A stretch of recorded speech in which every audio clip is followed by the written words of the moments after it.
Welcome to the New Books Network. Hello, and welcome to New Books in Performing Arts, a podcast from the New Books Network. My name is Andy Boyd. Our guest on the program today is Noel Pinnington, author of A New History of Medieval Japanese Theater, No and Kyōgen from 1300 to 1600. Noel, welcome to the program. Oh, thank you for having me, Andy. Yeah, I really enjoyed your book. As I was saying before we started recording, I know next to nothing about this subject, so it was very fascinating to kind of dive in. Oh, well done for looking into it. Could you tell us how you first became interested in medieval Japanese theater? Yes. I happened to be in Japan for my brother's birthday a long time ago, back in the 1980s, and was invited to go and see some Noh theatre. And when I went to see it, I really wondered what on earth this thing was. It's a very strange sight when you go to see Noh, especially in Japan. First of all, I was warned beforehand, don't clap at the end of the performance. That's beneath one's dignity. And so therefore, you sit in solemn silence, and some very elderly figures come onto the stage with masks and props and so on. And they speak in very, very deep, throbbing sort of voices, a kind of chanting, and they move very slowly, and very little seems to happen on the stage. And then finally, at the end, they kind of silently drift off the stage, and you're not allowed to clap. And you wonder, how was I supposed to react to that? Looking around at people, I saw there were several people were asleep at the end, and I wondered what on earth, what this thing was. I mean, it seemed less like a dramatic performance and more like an ancient ritual. And so that prompted in me at the time this desire to know what on earth was this thing. So that's really where it comes from. Yeah. And so you mentioned the performances being these very slow, austere events. I gathered from your book that that's not how they would have been performed in the time that you're studying, 1300 to 1600. Is that correct? Yes, that is right.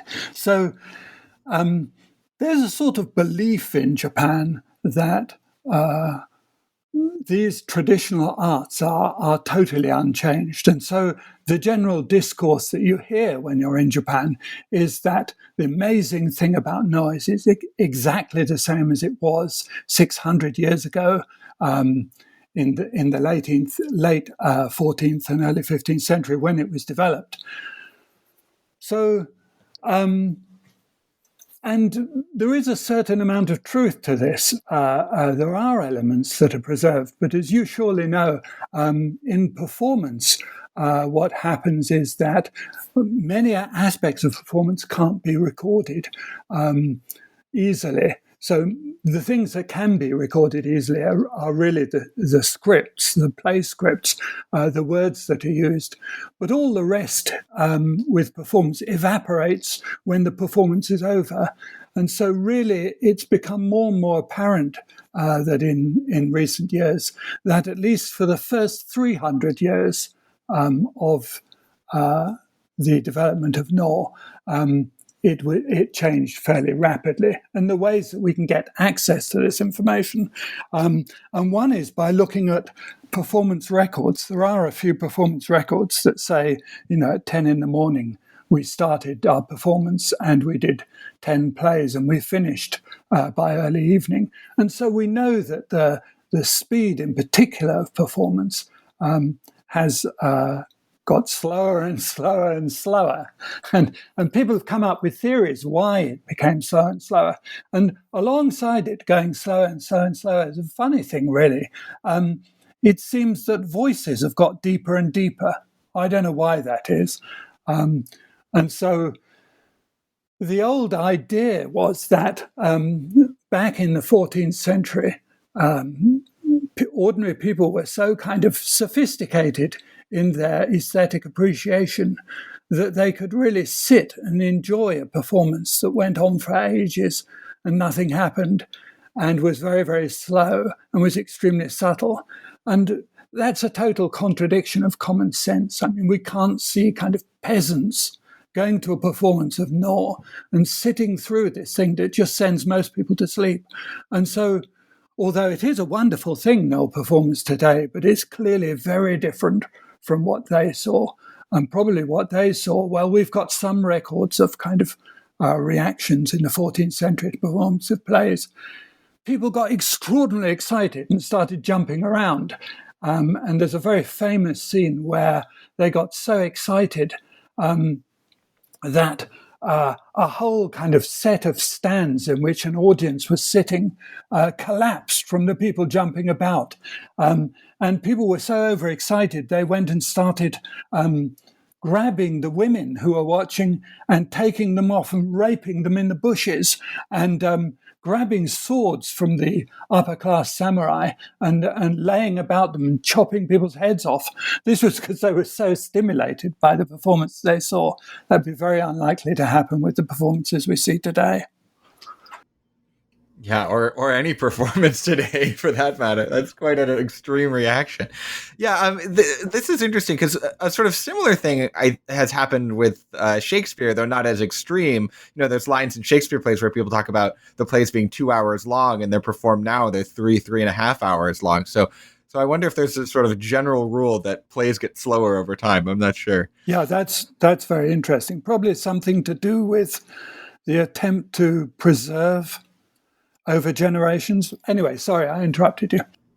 No, that's great. So you've talked a bit about no theater, but there's also a form called Kyōgen. I don't know if I'm pronouncing that correctly, that you talk about that is, seemed like sort of a rough equivalent of maybe the Greek satyr plays or something, the kind of short entertainments between the longer, more maybe serious performances. Could you talk a little bit about Kyōgen and how maybe that's been less well known in the West?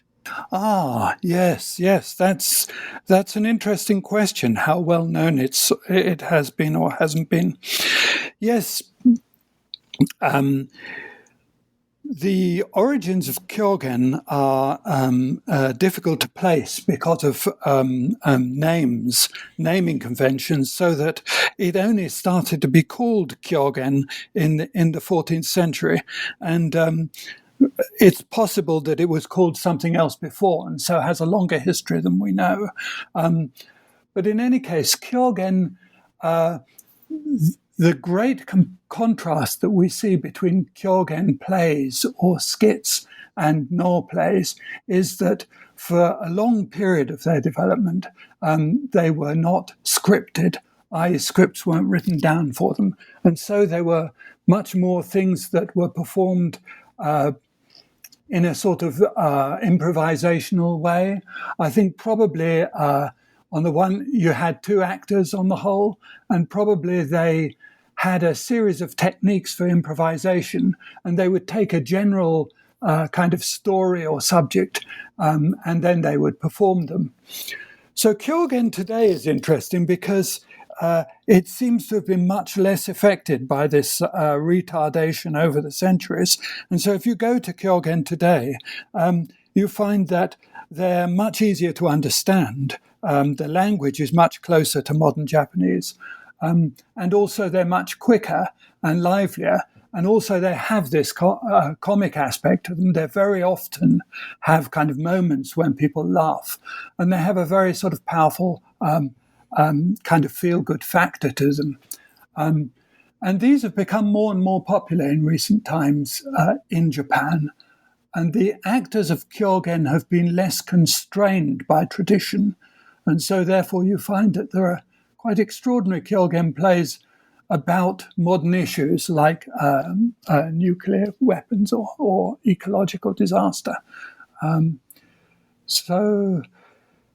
Yet Kyōgen is still one of these arts from the Tokugawa period, that's from the 17th to the 19th century, which were subject to this long period of preservation when essentially Kyōgen actors weren't allowed to change their repertoire nor their methods just as tea ceremony masters weren't supposed to. And in many arts in Japan, this was the case. So that when you see Kyōgen, certain kind of characteristics from this warrior period, the 17th to 19th century, are very apparent. One of the aspects of this is that actors weren't supposed to rely on their own personalities. They were more embodying a tradition. And so rather than have these great actors who have personalities which the audience recognize and expect, actors are very self-effacing. And this has a strange kind of impact on the performance.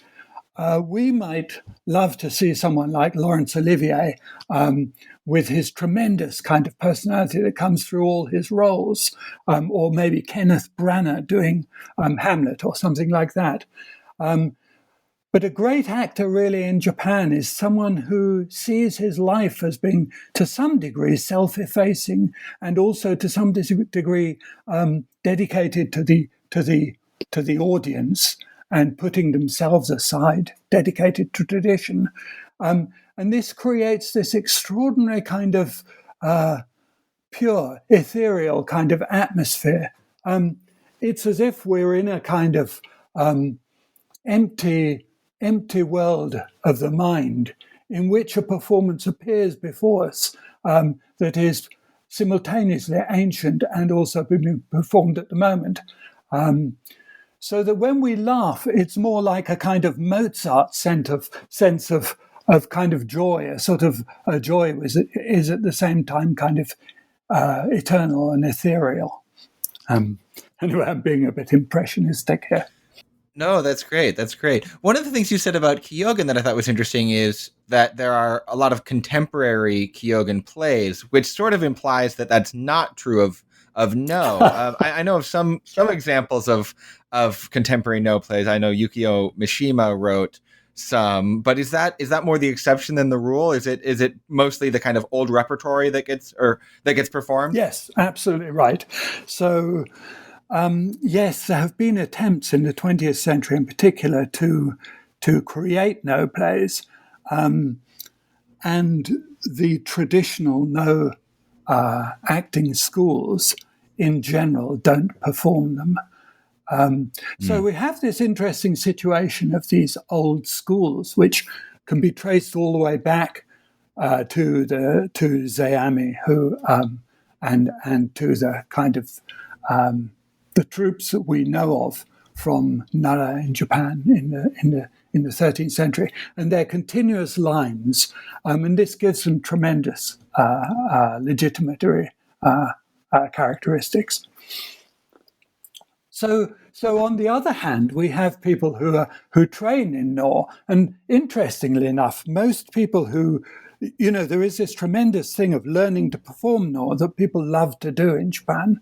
And many of these people are, I think the majority are women. So you have this kind of interesting aspect that there are women's troupes who perform, and they're regarded as being non-traditional in a sense because usually the traditional performances are all done by men.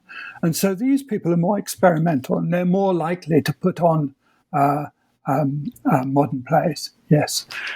Another sort of alternative group of performers is actually Western performers. There are a number of modern Western performers, and there are particular kind of troupes that you can find on the internet if you go online.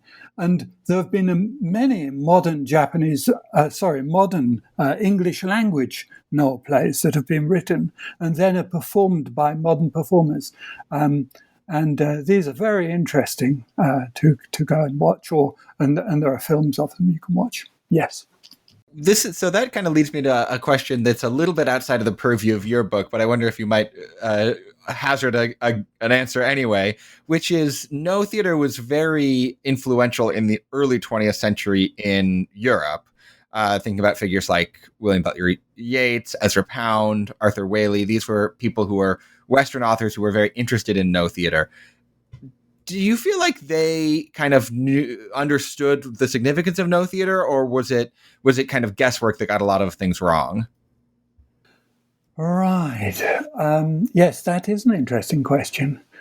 I would say that really what happened was that, for example, Ezra Pound and Yeats, to some extent, saw in Japanese poetry and in Japanese arts and in No something which corresponded to thoughts they were having themselves about the nature of poetry and performance as they went forward.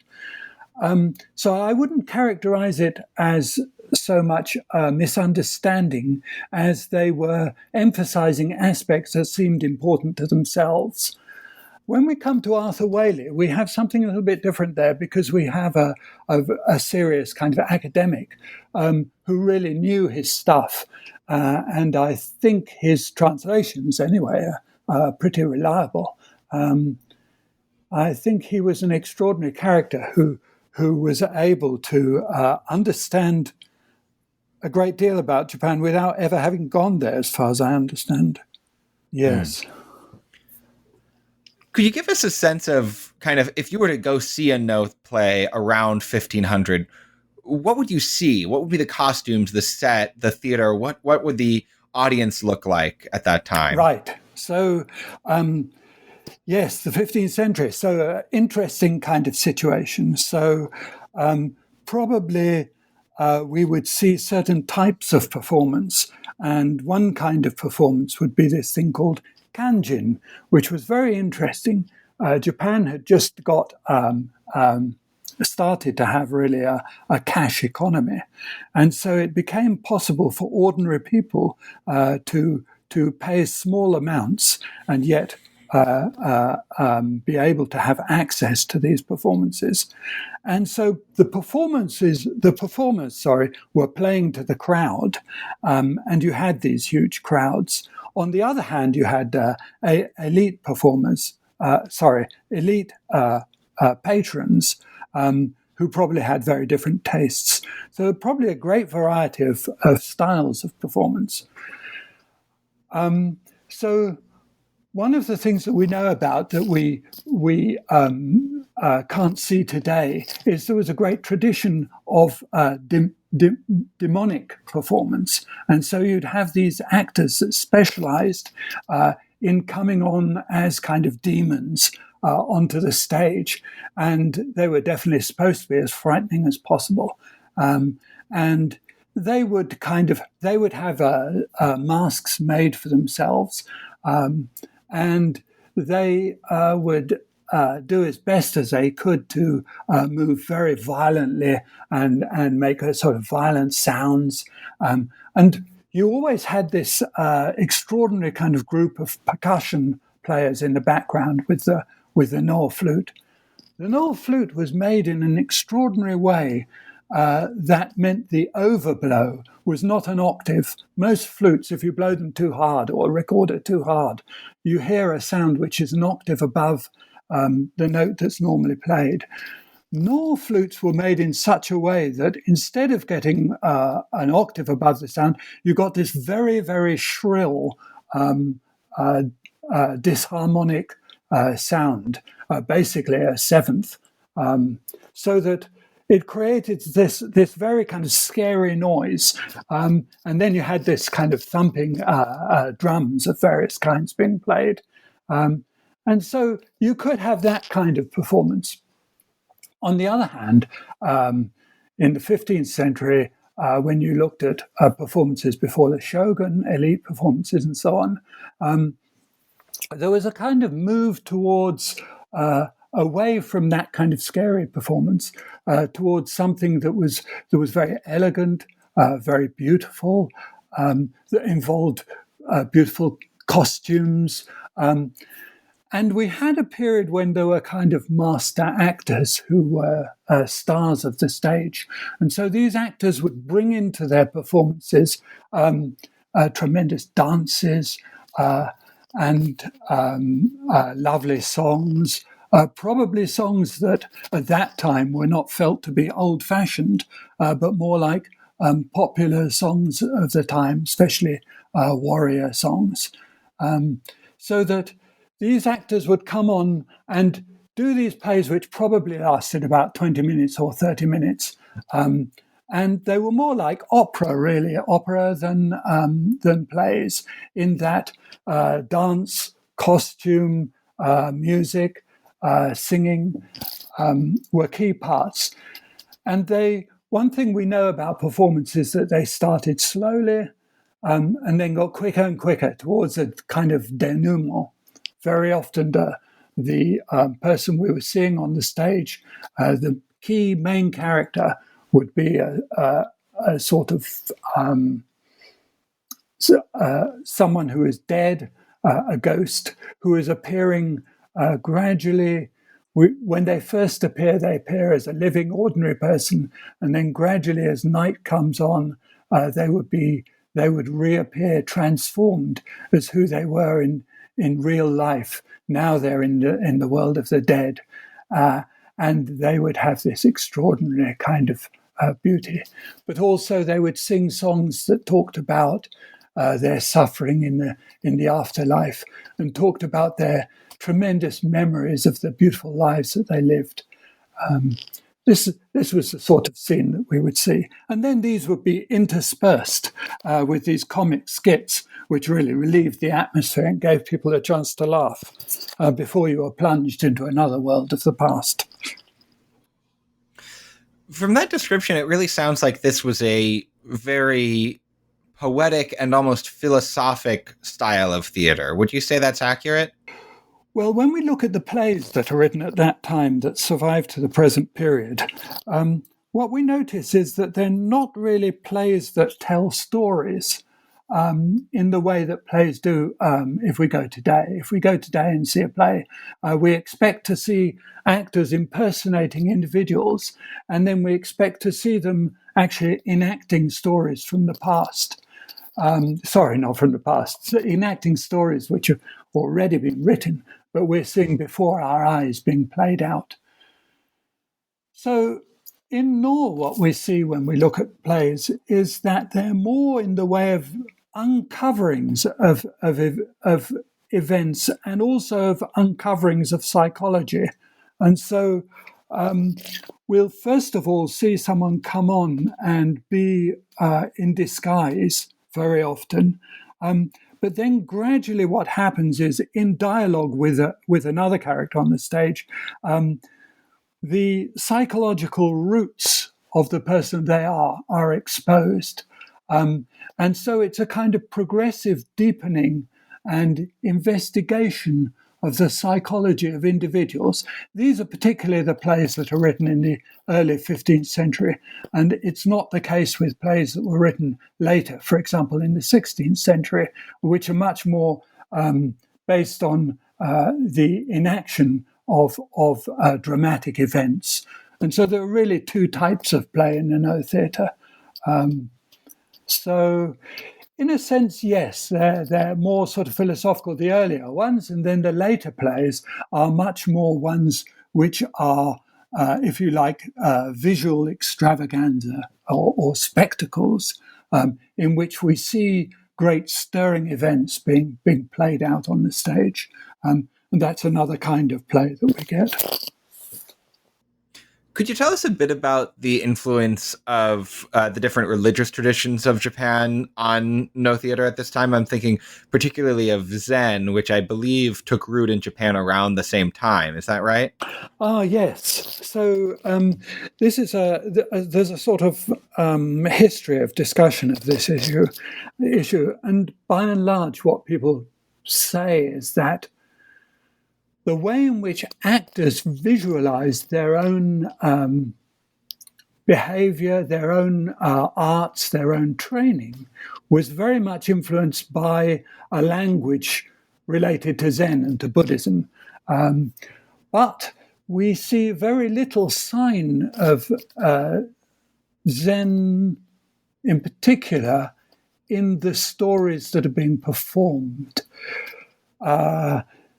So that, for example, if we see a play like Sumidagawa, where we see a woman who's had her child stolen by slave traders and has been driven mad and is wandering the countryside of Japan searching for her son.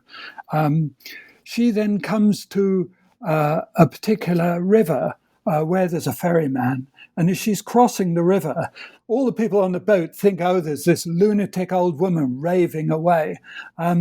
But she suddenly sees on the other side of the river that a child is being, there's a memorial for a dead child being performed.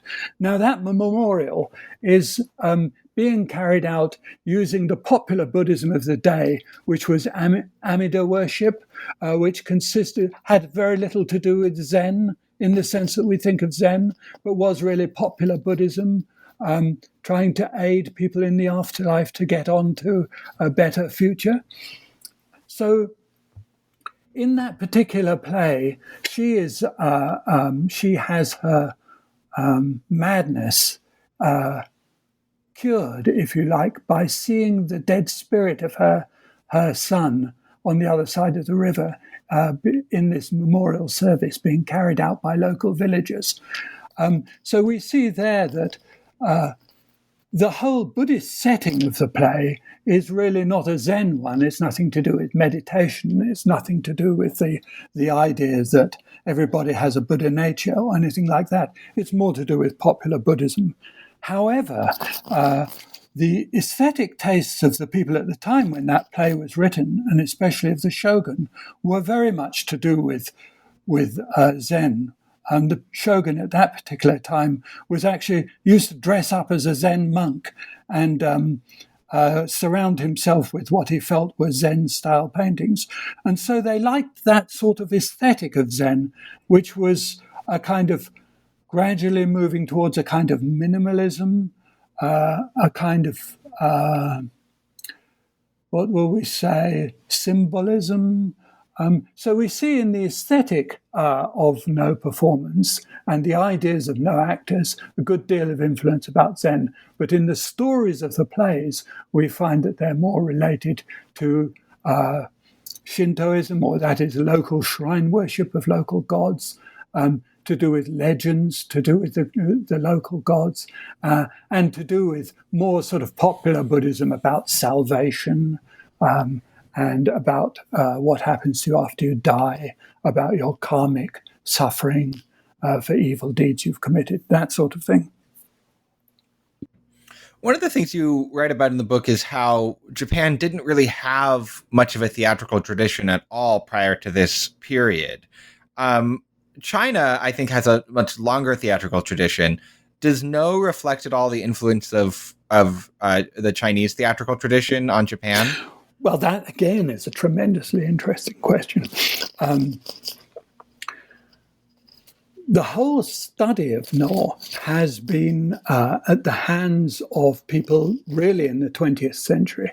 And in the 20th century, as you probably know, the pre-war period, the pre-Second World War period, there was an intense feeling that Japan had its own traditions, which were nothing to do with China, and they didn't like the idea that people tried to link these two necessarily. I say they, of course, it depends on the scholar one's got in mind, but there was a general ethos of the sort of uniqueness of Japan. But if we look at the record, what we find is before No, there is no mention at all of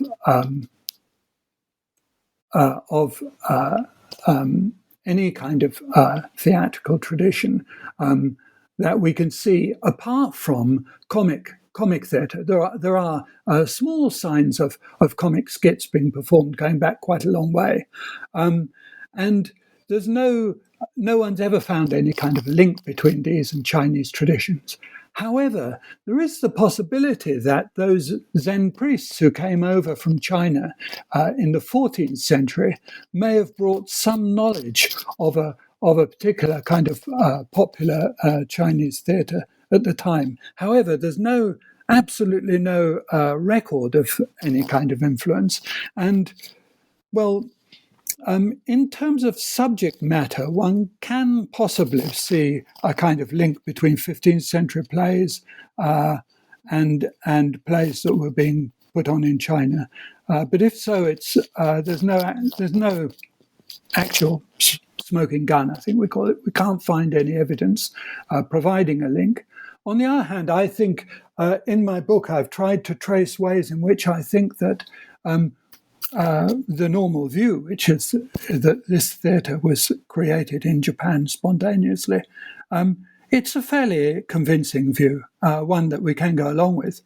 But it's also a particularly interesting situation because we really don't have a case that I know of where we can see a theatre appearing out of, if you like, out of nothing, appearing spontaneously in the world. Definitely in the European tradition and the Indian tradition, which are the only two traditions I really know. Wherever there's a theatre, there's also a history of theatre. So it's very interesting, especially as we have an actor, Zayami in particular, who wrote a very detailed description of what he thought theatre was, what he thought performance was, how to write plays and so on. We actually get a kind of very rich view of a theatre right at its beginning, which is something I think that's unique in the world. And that's an incredibly valuable thing to have. It strikes me that, I can't think of a similar example of a playwright also writing a very detailed and extensive kind of theoretical analysis of theater in the Western tradition until perhaps Goethe or even Brecht. So let's talk about Zayami a little bit. He's kind of known as one of the, if not the central figure in the history of No. Who was he, and what was his significance? Well, he was the son of a traditional actor in a troupe that was. In the 14th century, it was generally the rule that acting troupes or performing troupes belonged in some way to temples, to large temple organizations. Temples wouldn't be a building like just a temple, but would be a whole series of kind of temples and sub-temples and things like that. So he was born into this family of actors, and we know about him that at a very early age he got taken up by a shogun at the time, who was this shogun Ashikaga Yoshimitsu, and the shogun at that time was not that much older than the actor. So we've got this actor who's perhaps 12 years old and a shogun who's perhaps 18 years old, and they're essentially at opposite ends of the social hierarchy, in that actors were generally regarded as being outcasts of some kind. It's a very complicated question, this, about the outcast, but anyway, they really were sort of, I know this is a sort of loaded word to use, but they had a kind of status almost of slaves. I mean, they couldn't resist people above them in any way. And I think if they were killed, nobody would do anything about it or anything like that. On the other hand, the shogun, or young boy, or young man, youth, sees this young boy and finds him extraordinarily charming and interesting. This is a boy who, there was this kind of tradition of young boy actors, and them having kind of, to some extent, pederastic kind of patrons, especially in the temples. Monks weren't supposed to marry, and so you found these relationships developing between beautiful boys and older monks. And to some extent, he'd been educated for that. He'd been taught as a young boy to perform, to be cute, to be charming, and he happened to be very brilliant, so that he could take part in spontaneous poetry competitions and things like that.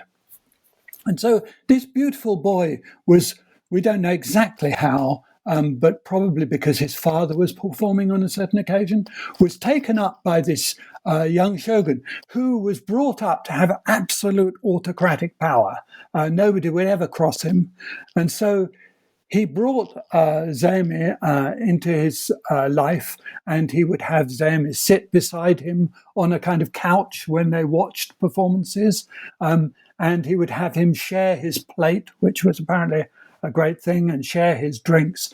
And all the samurai of the time who were desperate to kind of ingratiate themselves with the shoguns would go and give presents to this young boy and compliment him, say how pretty he was, so that they would win the favor of the shogun. This was actually a kind of traditional practice. Zeami was by no means was the only person who did this. There were a number of boys in this situation. Anyway, then, as a result of his connections with this upper class, Zeami clearly had access to elite knowledge, and in particular, he learned to read and write, and he had access to the literary tradition and the religious traditions of the day. And so through this kind of access, he kind of fades from the scene when he's about 17. And we see him going back to his temple, where he continues with his normal performances and has a troupe of actors that he works with. And then later, what we see is this tremendous figure appearing as a playwright, writing plays that other troupes who are very popular troupes are taking up and performing, it seems. And he also trained his children and various relatives in the art of performance, and started writing these theoretical works. So Zeami was both a playwright and a performer. Was that sort of the norm in No theater? Yeah, well, there again, tremendously interesting question. It was believed at the end of the 19th century that the plays were all written by priests, and that the actors were these inferior working class, lower class, much lower than working class, unemployed class of people whose job was to put these plays on. That was the general belief. And then Zeami's writings were discovered, and when they were discovered, these had been kept secret within families, but because no performers and in the late 19th century lost their stipends from the government and were basically thrown onto the streets, they started selling these documents that they'd kept for centuries and centuries. And so suddenly there was access to all this information, not only Zeami, but a lot of other information that were held in performing troupes' archives, within these families. And suddenly it became apparent that a whole lot of plays were actually written by actors. And then there was this tremendous move to say, well, actually, these actors were incredibly interesting intellectual characters who wrote all these plays. But there is evidence that, in fact, there were plays being written by priests and intellectuals. And so how much the tradition of actors writing plays goes back earlier is open to doubt. And in particular, one thing that we know is we have no writings by actors before Zeami. There are, even his father, there are no writings. Well, as performers are notorious for having, not only performers, but Japanese in general, for keeping records of older writings, it seems likely that performers before that were illiterate, and so that this is all to do with a kind of transformation of the tradition by the shift to literacy among actors. Sorry, I'm probably wandering off into subjects of my own interest. No, that's great. So one of the things that we get from Zeami's writing is some sense of how his generation departed in some ways from the older generation, including his own father. So how did Zeami's plays and the plays of his generation differ from the earlier No plays? Well, most of the plays we know have passed down through families connected to Zeami, so that we always have to bear in mind that there were a lot of plays being performed in Zeami's time that were possibly very different from Zeami's own tradition of writing. But Zeami himself talked about this, the new style and the old style, and it's counterintuitive. It goes in an opposite direction from one that we might think of looking at our own, that is, our own Western theatrical tradition. What we seem to have is a move from plays which were dramatic, which involved large numbers of actors on the stage at the same time, which involved, in particular, multiple voices. For us in theatre, what we really enjoy to see is two people with a very contrary point of view of the world having dialogue, having discussion. And in that discussion, we see exposed what are the roots of the differences of the ways that they view the world. This is really a sort of central aspect of modern Western theatre. And it seems that this kind of thing was prominent in the old theatre style, the theatre style of Zami's father. But what we see in Zami's time is a shift towards more a mono-vocal kind of theatre, a theatre in which essentially we're exploring one individual's experience and one individual's psychology, so that there are minor figures there who represent kind of, it's difficult to say, but bland sort of differing voices. One would be largely a kind of detached Buddhist voice, the voice often of a priest or of an intellectual man from the upper classes. Then we have the Kyōgen actor who appears in Noel plays, who often represents a kind of lower class, slightly sarcastic, mocking kind of voice. But they're very much minor characters, and set against them we have the one voice of the main actor, which may sometimes be a pair of actors, but generally they don't differ in their. I'm using voice in this sense of a kind of situated view of the world expressed in language, which is common to, from Bakhtin and people like that. So there's a shift away from what we might call the theatrical to this kind of one-voiced, monolithic kind of play, which is Zami's style. So that's one big change. We see the reduction in the number of performers, the reduction in the number of voices, and we also see. So instead of having, say, several scenes situated in different places coming on, several acts, what we actually tend to see is two act plays, and those acts are in the same place, basically in daytime and in nighttime. So it's a kind of shrinking down of the play tradition in Zami's time. But on the other hand, what we see is a tremendous kind of use of poetic tradition and song traditions to explore in great depth the consciousness of individuals.